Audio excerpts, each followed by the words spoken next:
Human Rights Watch has just released a report detailing the links between forced labor in China and the global car industry, specifically in the production of aluminum. What more can you tell us? Well, we have seen the steady deterioration of human rights in Xinjiang since 2017, basically since the Chinese government enacted its Strike Hard campaign.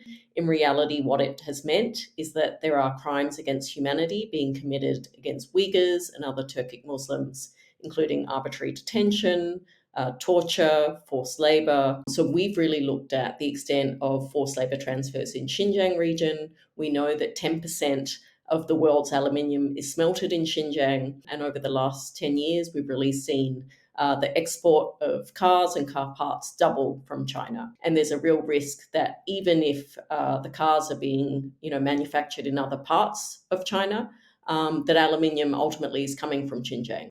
How confident can consumers be when buying a car that it does not contribute to this forced labor? Well, unfortunately, I think there is a really significant risk that if your car is coming from China, or even if it's not coming from China, but it has parts that are coming from China, that it could be tainted with forced labor. I think consumers have a really critical role to play in asking both car companies to ensure that they map the supply chain, but also demanding that their governments prohibit the import of goods made with forced labor.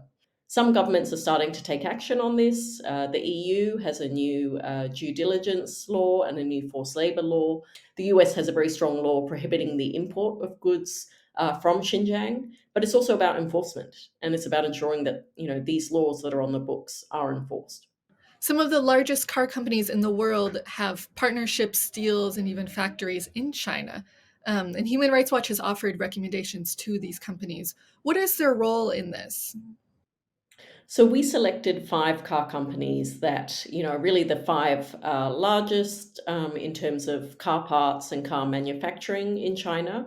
In several cases, we got responses or we engaged with those companies, and they talked a lot about the difficulties and the challenges in mapping the supply chain. Or they also claimed that if they have joint ventures with Chinese partners, that it's not their responsibility. And frankly, we don't think that response is good enough. We think that there's a whole lot of things that global car companies can do.